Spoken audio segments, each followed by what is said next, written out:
Hi my loves, welcome back to my channel. Welcome if you guys are new. I haven't done one of these videos in I think a year. I think it was this time last year when I did it last, and for good reason, because I get stressed out in these videos, so we've had to make some changes. But today we're going to be reading for 24 hours. It is currently about 8 o'clock in the morning. I have been reading for about an hour now. We're at page 102 in our book. And what book is that? It is To Bleed a Crystal Bloom by Sarah A. Parker. So Sarah A. Parker also wrote When the Moon Hatched, and this is her earlier series that was indie published first and now is being traditionally published, I believe. Before we jump into this though, I wanted to let you know my rules, my thoughts for this readathon. So I would love to make a readathon a more easy or just doable thing for me. It's such a nice thing to do, to just like take a weekend off and read as much as possible in a weekend, but when there are timers and everything and I have to stay up as late as possible and try not sleep, it just stresses me out. Like, it's too much for me. I can't do that. For this readathon, we're doing more of a casual readathon. Still quite strict, but more casual. We will be sleeping in between. So our aim is to do like 12 hours today and 12 hours tomorrow. So 24 hours of reading, but with sleeping in between, because sleep deprivation is just, it's not it. The only rules I have is just like reading as much as possible today, essentially. Hoping to get through like 2 or 3 books today and see how we go tomorrow. Whenever I am not reading a physical book, I will try to be listening to an audiobook. So I have Spotify that I can be listening to. So I've been listening to a few chapters of this just while I did my hair this morning and everything like that. I'd say only like 20 pages have been listening to it. I've read majority of it. This book is great though, because the text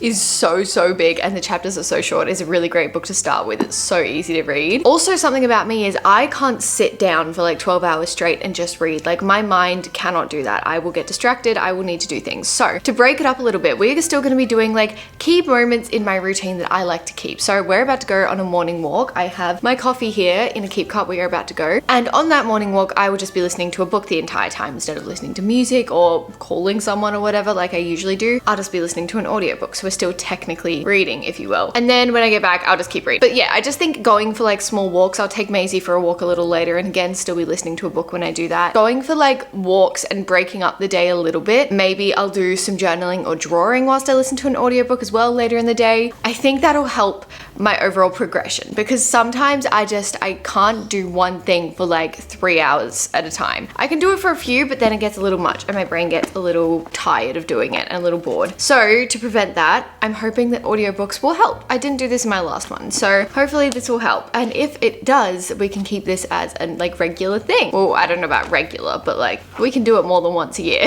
Anyway, so the book we're starting with, as I said, is To Bleed a Crystal Bloom.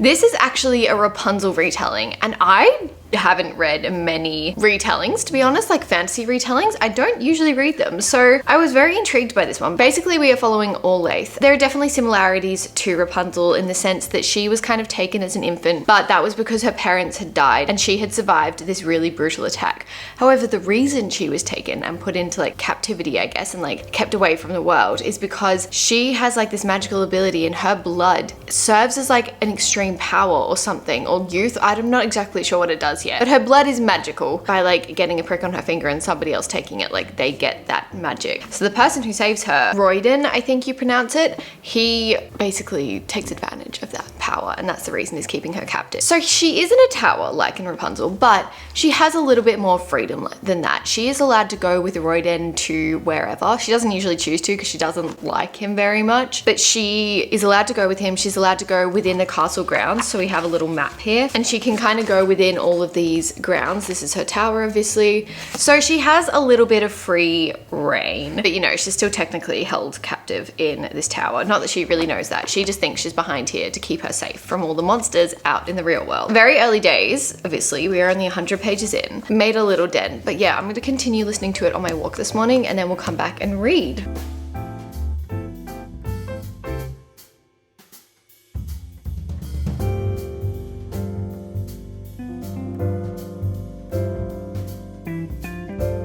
Ew, I don't like that.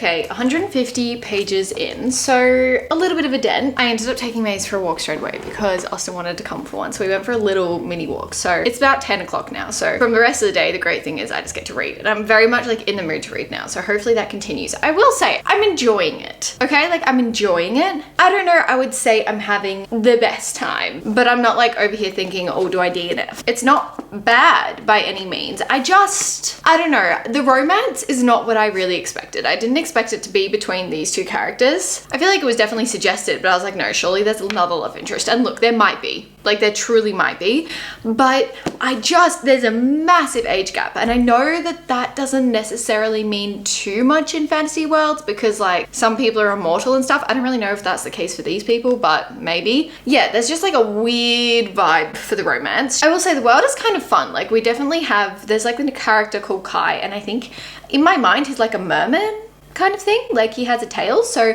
he's called something else in this world, but it's giving merman, like it's giving mermaid vibes. Love a good like sea mythical creature, but I don't know about the romance. The actual world is fun. We have just had a suggestion for a ball, so I'm hoping we have a ball because that is probably one of my favorite like micro tropes in a fantasy book. I love a fantasy ball.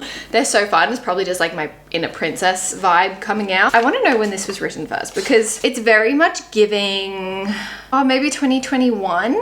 That's kind of interesting. This protagonist is giving very 2015 protagonist, if you know what I mean. Like she's very much, I don't like dresses, I don't like girly things, I just want to learn to fight, all that kind of stuff. Like it's the typical 2015 protagonist that we would read about, like in Divergent or something like that, which isn't a bad thing. It's fun, but yeah, she's giving very much, I just want to learn to fight and be a badass and everything like that. So kind of fun. Elements I'm liking of it, but there's also a lot of elements that I'm not obsessed with. I'm trying to be a little bit more critical of books as well in the new year because I don't want to be just like, oh, I love it. Like I couldn't write a book, so I love it. Like I think it's great. I'm trying to be a little bit more critical to give you guys a better understanding of whether you think you will enjoy it or not. Hopefully I don't come off as being awful about it because I would never want to. But yeah, I'm trying to give all my thoughts rather than just the positive ones. I don't know. We'll keep reading now, see how we go. This is a really easy book to read, so I'm very thankful for that. We also have like pictures throughout it. Where was one? Like at the start of some chapters we have pictures, which is always fun. Kind of helps you imagine the world a little bit better. Let's keep reading and I guess we'll see where this goes.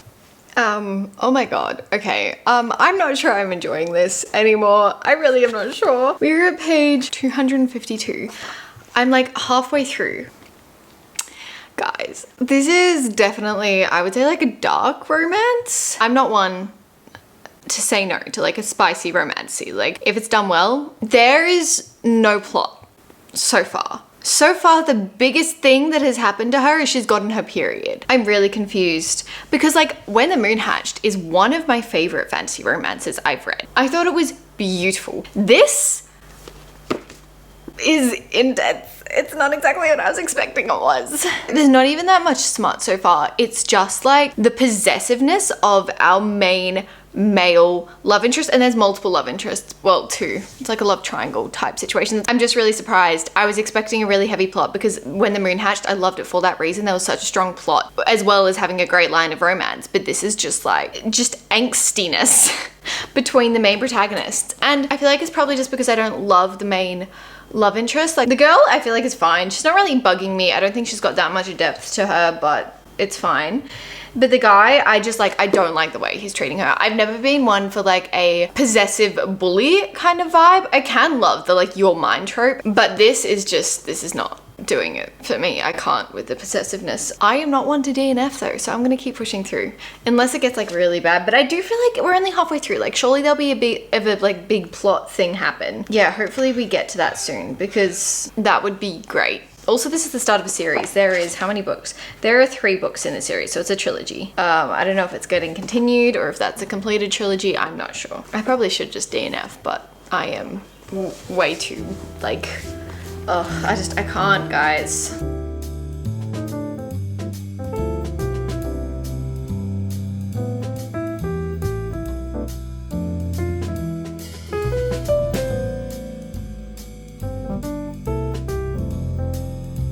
I am at page 424. So we only have like what, 50 pages left or something like that. It's definitely an easy read. It's definitely a very easy read. There is definitely though times that I've gotten the ick. I've gotten the ick from the romance, and that's a shame because that really takes me out of it. I will say though, my biggest complaint before was there was hardly any plot going on. There is definitely, that is picked up. There is definitely a little bit going on now. I'm definitely not forcing myself to read this book. Like, I'm glad I didn't. See, this is why I don't DNF. I'm glad I didn't DNF because now I'm like, there's enough to keep me gripped and like keep me interested in what's going on. But the thing is kind of taken this whole book to set up this action to go on to the second book. Like, I can see how this is really setting up the rest of the series. And whilst I don't mind that, I feel like nothing has happened at the beginning of the book apart from like all this tension between these two characters. Like, I feel like nothing has happened before that. And look, you may love the tension between these characters, and if you do like it, like if you get behind the romance, I feel like you could really, really enjoy this book. The fact that I don't connect to the characters has been what's really separated me from this book, if you know what I mean. Sorry, I keep getting distracted by the knots in my hair. But yeah, I don't know. I'll see how it ends. Something, such a little tiny thing that really shouldn't impact me that much is the fact that I can't get behind the word purr. You know how when like, oh my god, he says a sentence and then it'll be like he purred or he purrs, and I'm like, ugh. Like, even thinking about what that would sound like, I don't like it. I really don't like it. And it's in so many fantasy books. It's always he purrs, and I'm like, I don't want him to purr. It really annoys me for absolutely no reason. Anyway, let's finish this now. By the way, for a time check, it's about 12:30. So if we can finish this now by like 1-ish, then we've got a good amount of time to read for the rest of the night. So we'll see how we go.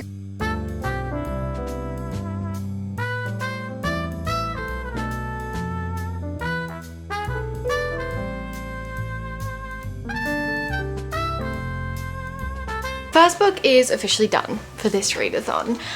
We made a pretty good time, I would say. Like, considering we're not doing like a super strict readathon, I'm pretty happy that we're only halfway through the day and already have a book done. This was also longer than I thought. It was 500 pages. But as I said, the writing was so big, so it kind of didn't feel like that it probably shouldn't have been. Yeah, it was okay. I think I'm gonna go with like a 3-star. There was just so much I was confused about, and it kind of felt like this whole book was a lead up to the rest of the series. And if it's only a trilogy, that kind of confuses me. Nothing really happened in the first like 60%, and then some stuff started to happen, and then quite a bit happened in the last like 100 pages. An interestingly paced book, we'll just say that. I really like Sarah A. Parker's writing. She has great writing. I will like stand by that. Very easy to read, great for like fantasy settings. I liked the world. I liked our magical elements in our world. I liked the mythical creatures. I just didn't love the story, the plot, and like I didn't like much else. I'm sorry guys, I'm sorry. Anyway, we're gonna put this one to rest for now. We'll talk about it more later if I feel like it, but for now this is going away. I am actually been really in my thriller era at the moment, so I'm thinking to break things up a bit. I might read a thriller and then go on to another fantasy. I found a bunch of Freda McFadden ones. I thought I'd read like pretty much all her books, but there's like 2, I think, that I haven't read, 2 full-length ones. I haven't read a lot of her novellas. I haven't read Dead Med or Brain Damage. What is Dead Med about? When Heather dreamed of becoming a doctor, she imagined curing sick kids and sporting pink stethoscopes. She never anticipated the sleepless nights, grueling exams, and endless labs, and she certainly never knew that her medical school earned the nickname Dead Med thanks to the tragic history of students overdosing on illegal, I don't know if I'm allowed to say that on YouTube. But Heather would never consider doing anything like that. That is until her longtime boyfriend dumps her and her world starts to crumble. Everyone has a breaking point. Then, on the night before the final exam, a shot rings out in the hallway of Dead Med. The school claimed yet another casualty. One of Heather's classmates has done the unthinkable, and before her desperate 911 call even connects, it happened again. The night is just beginning. I haven't heard much about this one, but it also says, note, Dead Med was originally published under a different name, republishing as Dead Med and having 20% new material. That's interesting. The only thing is that's like close to 500 pages, and I don't know if I feel like a super long one. The other one that I'm kind of leaning towards is Brain Damage. I just know that this is following a dermatologist. Freda McFadden comes up with the most random things. A dermatologist, basically living her dream life. She has an apartment overlooking Central Park, has a handsome lawyer husband, and then she suffers a very very, not fatal, but serious injury that results in brain trauma. So I'm curious about that one. The only thing is I read a Alice Feeney novel like that and it kind of annoyed me. So now I'm like, huh, I don't know. But you know what? We can give it a try, I guess. I've been really enjoying her books at the moment. So I think, you know what? Let's do that one, I think. I'm always really scared to try different thriller authors. So if you have any, like if you're a big Alice Feeney and Freida McFadden fan, please let me know some other thriller authors that you love, because I am very hesitant to branch out, because every time I do, I usually don't end up liking the thriller. So please let me know if there's anything. But I'm gonna go make myself not just a cup of tea, we're making an entire pot of tea so I can just keep topping myself up. We'll probably start reading Brain Damage. I'll decide while I make a tea and we'll see what I end up reading. By the way, for all my tea lovers, this is like the best thing in the world. Hang on, let me show you. I'm sure everyone like knows about this, but just in case you don't, this is my favorite thing. It's literally a teapot that has a teacup underneath it and you can just like sit it on top. And so then every time you need a fill up of tea, you just go to your teapot. It means you can have more than one glass of tea, which for me is a must.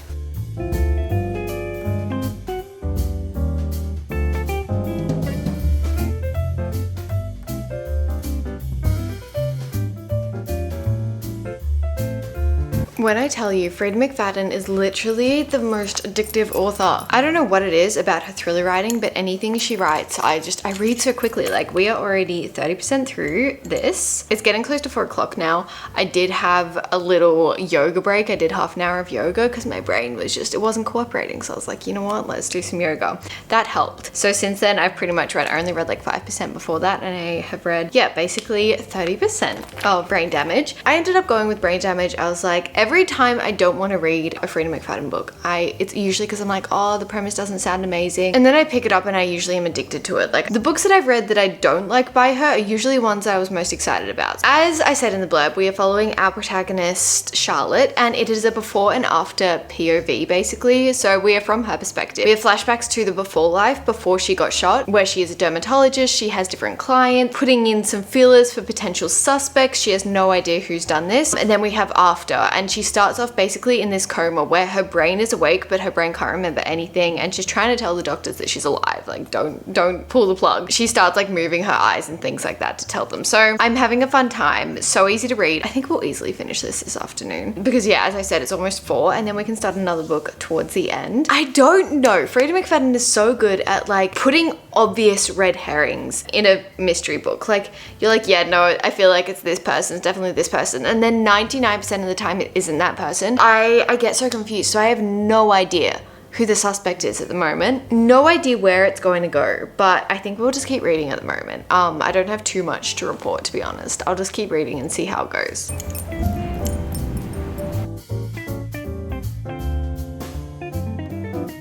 I am almost at the 50% mark, so I thought now would be a good time to have a shower, kind of just like refresh. It's a bit early, it's like 5, but my brother called me, which is why I haven't read as much. But like, that clap of thunder came from nowhere, so I guess it's about to start storming, which is not that unusual for summer in Melbourne. We usually have like a 30-degree day and then a massive storm, so I guess that's what's happening today. Honestly, kind of appropriate weather to be reading a thriller in. I'll see how scared I get. No, but I might have a shower and then get into some PJs and we'll come back and read. One thing I forget about readathons is I need to wear my glasses at all times because my eyes were so strained and getting so like sore and tired. So wear your glasses. It's a little bit later. I'm clearly in my PJs. We got a little bit comfier. I've actually read quite a lot. We have about 20% left, so we're 80% through. And this setup is like my favorite thing in the entire world. Okay, it's like a Kindle stand and I love it because when I'm tired, like, see, it looks like this. You can put it anywhere. I put it on my bed a lot, but I put it here and then I have a remote and I can just press it like that to move pages. It's wonderful. So I am gonna sit here and read until I finish this book. I feel like in the camera it looks like this is really far away from me, but like, see, it isn't. Anyway, I'm gonna stop talking now. I have a suspicion on who did this, but if I guess this, that means I've guessed 2 books in a row by Freida McFadden, and I'll be kind of like disappointed in a way. Did I guess it right again? I'm so confused. What? Maybe I'm just getting used to like Freida McFadden's plot twists? I don't know. We're only like just past 80%, so surely there's something else that happens.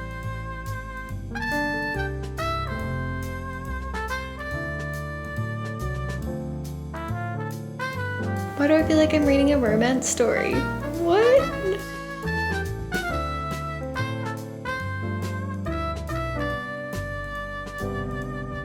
Is that the end? Wow.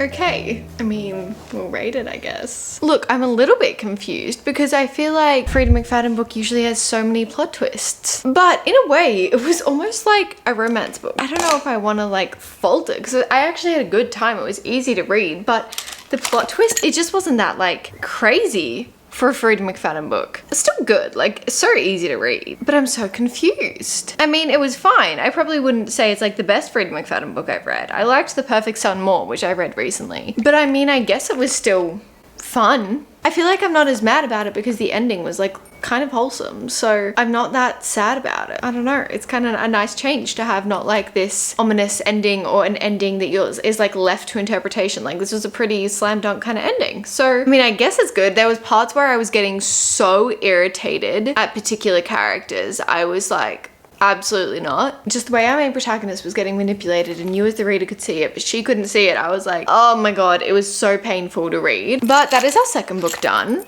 Very quick little one, but that's good. It is about 6:30 now, but obviously we still have the whole night. Obviously not the whole night. I'm not gonna stay up until 2 a.m. reading, but I am gonna stay up a little bit reading and then I'll wake up early tomorrow if I can. I already know what I'm in the mood for next. Well, it was a toss up between these two books. It was a toss up between Vow of Eternal Night and Jade City. But I think I'm in the mood for Jade City. It's definitely a bigger book, but I just kind of thought this is a little bit shorter and I was like, maybe we can read this. And if we finish this in time, then we can go on to this one because I think this one will be like an easier fun book and I will probably have to use a bit more brain power and I'm feeling pretty motivated at the moment. I feel like it's definitely, I'm just going to take the price tag off. I feel like it's definitely helped breaking up the beginning of my day and like going on a few audiobook walks. I actually didn't listen to the audiobook as much as I thought I was going to for the first book, not for this one, but it was useful to like listen to it a little bit just so you could do other things without feeling like extremely guilty that you weren't reading. I'm super nervous about this one, but very excited. I've heard incredible things. So yeah, let's get into this.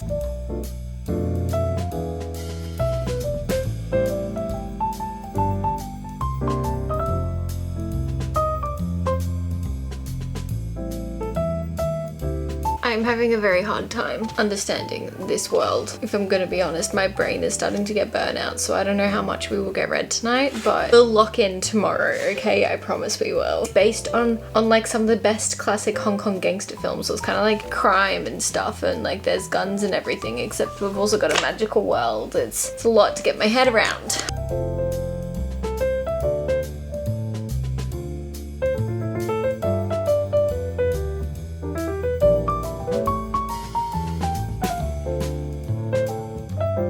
It's next morning, obviously. I would have updated you earlier, but I have genuinely just been locking in this morning and reading this. It doesn't look like we're very much through, but we are 120 pages in. You know when you're reading a book for the first time and then that feeling just hits you.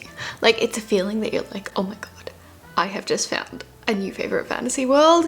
I know it's like early days, but it is a feeling and does hit you and you cannot deny that feeling, and that is exactly what has happened with Jade City. You guys are totally right. I am loving it so far. As you saw last night, I feel like my brain was a little bit dead, so I ended up going to sleep a little bit earlier. I think I got only like 50 pages, maybe 30 pages in, something like that. Intentionally, I read the start of fantasy books really slow so that I understand the world, especially when we have a complicated world that I am brand new to, whole new cast of characters. I like to read a lot slower than my normal pace for the first, like, I don't know, 60 to 100 pages just to get my head around it, except for Will of the Many. I had to read slow for like 200 pages to understand it. Then once I get my head around it, I can kind of pick up the pace. But yeah, I've been purposefully reading it a little bit slower, but my aim is to finish it today. It's about 9:30 now. So I did have a sleep in. I'm not very good at this whole 24-hour readathon challenge, but keep reminding myself, it's a casual one. It's a casual one. We're just seeing how much we can read in a weekend. 2 books down. We're not doing too bad, but my goal is to finish this book today. I did see that it is included on Premium on Spotify. So I went for a little walk this morning just to pick up some groceries, listen to it while I was doing that. And then I'm going to take Maisie for a little walk as well. Obviously listening to it is a lot slower than reading it, but like at least you're continuously listening. As I said last night, it's really confusing to understand because this is basically reminiscent of like the Hong Kong gangster scene. What's really confusing is it's a very like a modern modern world, but then the magical element is jade. As I said before, jade is like a substance that enhances a person's natural strength and speed, and I think mentally it helps as well.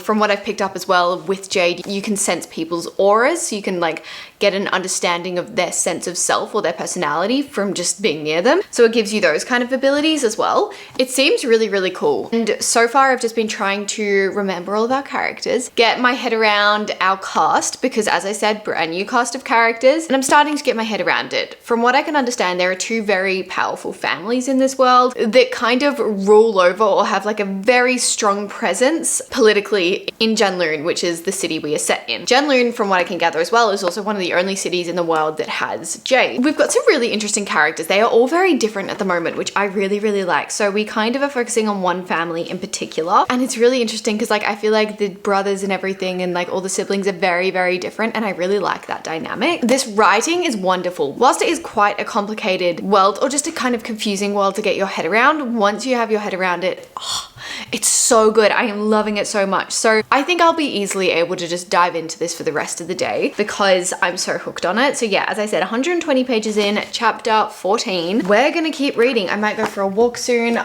keep it going in my headphones as we go for a walk, and then we'll come home and literally just read for the rest of the day. As for plans for the day, obviously it is pretty much blocked out for reading, but I am meeting Austin after he finishes work for like a little celebratory drink just for him, because I was like, that would be cute. So I'm meeting him for an early one after he gets off work, so about like 4 or 5. So I've got until then, basically. I'm gonna stop the readathon then, which I feel like is a good, like I definitely went over 12 hours yesterday because I started at 7 and I don't think I went to bed till about 9:30. So, you know, we'll see how we go. That's good enough, I guess. I'm trying not to be strict to myself. I'm trying to just read and have fun. So I'm like, so far I've had a lot of fun.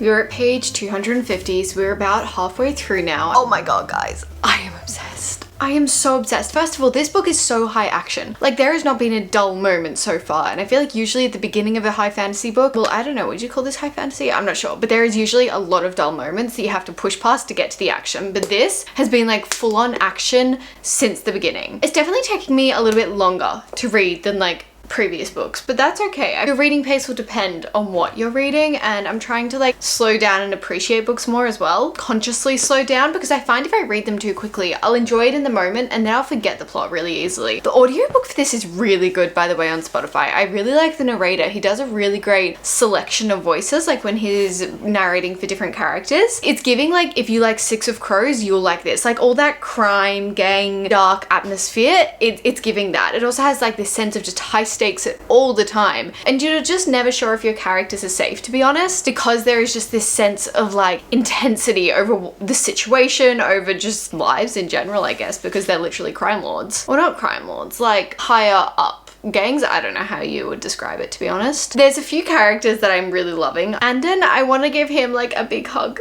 I feel like this little guy is going through a lot. He's not even that little. I just feel bad for him. The kind of second in command brother. Usually he is a very like badass, really high tempered kind of person, and usually I'm not into that, but he has this soft spot and I'm just like, I really like you. I feel like you have a lot of depth as a character, and you guys know I love when my characters have a lot of depth to them because that just doesn't happen all the time. Honestly, all of these characters, they're very like morally grey characters, so if you like that, I feel like you will love this. In the same sense that our Six of Crows characters are already as well, having a great sense, I would say found family, but it's literally just family establishment. Oh, I'm having such a fun time. I'm hoping we can finish this today, at least before I go out. If for some reason we don't, I will finish it tomorrow morning and give you guys full thoughts, but I had such high expectations and it's really, really meeting all of them. So yeah, I'm just gonna keep reading now. About 250 pages, just less left, so I don't know. We'll see how we go, guys. The stakes are so high. I have no idea where this is going to go.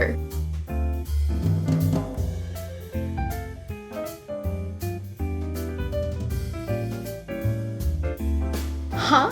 I'm so confused. No way. Brandon Sanderson style plot twist right there. What on earth?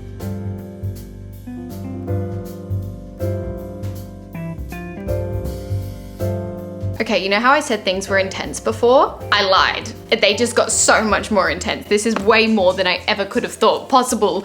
The sad news is, guys, it is 4 that I am meeting Austin and it's 3:45, so I have to leave. I'm running late. But do you know what the even worst part is? We got up to page 406. That means we had like 90, no, not even 90, like 85 pages left. It's fine. We're gonna put the timer in my head that has been watching the clock, we're gonna put that on pause and we're gonna come back to it either tonight or tomorrow morning, very early tomorrow morning, and I'm gonna finish it and report back to you guys and get my reaction on camera because I'm not reading this and not recording it. Like, wow. This is just, oh my God, guys, I am actually obsessed. Like, I swear to God, I think I found a new favorite series because this is so good. Maybe it's because I've just read it in one sitting, but I've not been able to put it down. Like, I'm glad I read this in a 24-hour readathon because if I had to like put this down multiple times, I don't think I would have survived. It's like 7 in the morning. The sun is rising. We are going to lock in and finish Jade City. I'm getting ahead of myself.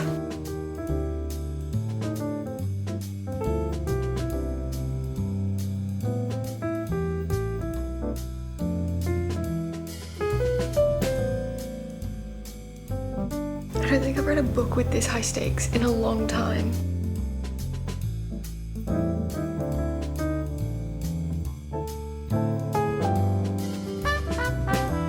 Epilogue. Let's do this. Oh my God.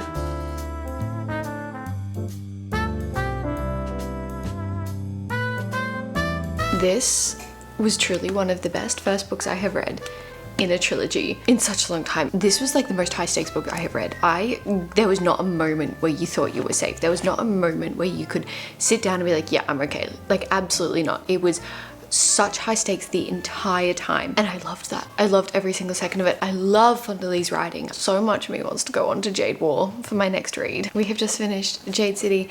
Honestly, this is a really high rating. Like, I'm thinking a 4.75.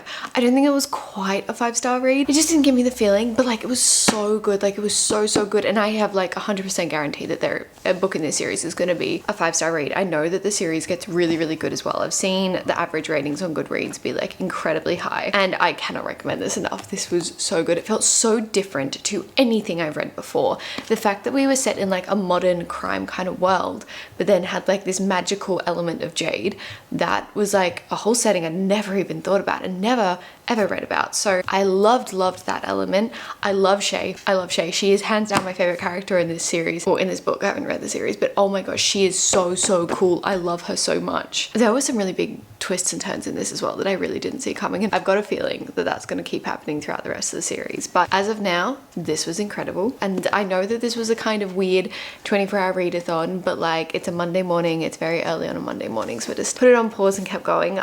So I know it wasn't your traditional 24-hour readathon, but like, it's going to be a Frey 24-hour readathon. If you liked it, even though it wasn't very strict, and like, it was a challenge, but not as intense as I have done in the past, but it was a lot easier to do. It was a lot more realistic. I could do these a lot more often because it was easier. So please let me know if you enjoyed it. I mean, we got through 3 books. That's pretty good. If you enjoy this, I will happily do them more. So yeah, let me know. But for now, that is going to bring us to the end of our video. And if you've watched till the end, thank you so much. It truly means the absolute world to me that you have stayed. I hope you guys are enjoying the start to your new year, starting with some good reads. I love you all so much, and I will see you in my next video.